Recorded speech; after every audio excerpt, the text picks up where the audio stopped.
সময়ের সাথে জীবনের সব কিছু বদলে যায়, কিন্তু স্মৃতি কখনো বদলায় না।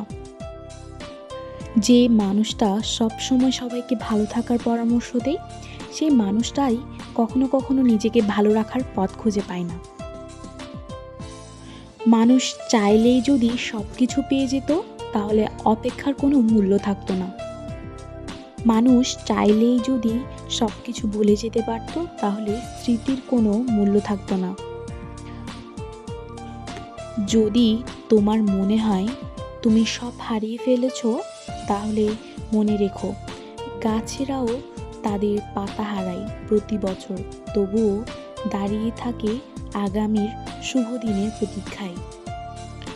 খাবার যতই দামি হোক না কেন, পচে গেলে যেমন তার কোনো দাম থাকে না, তেমনি মানুষ যতই শিক্ষিত হোক না কেন, মনুষ্যত্ব না থাকলে তার কোনো দাম থাকে না। যদি তুমি নিজেকে দুর্বল হিসেবে বিবেচনা করো, তাহলে তুমি দুর্বল হয়ে যাবে, আর যদি নিজেকে শক্তিশালী মনে করো, তাহলে তুমি শক্তিশালী হয়ে যাবে। জীবনে সমস্যার প্রয়োজন আছে, সমস্যা আছে বলেই সাফল্যের এত স্বাদ।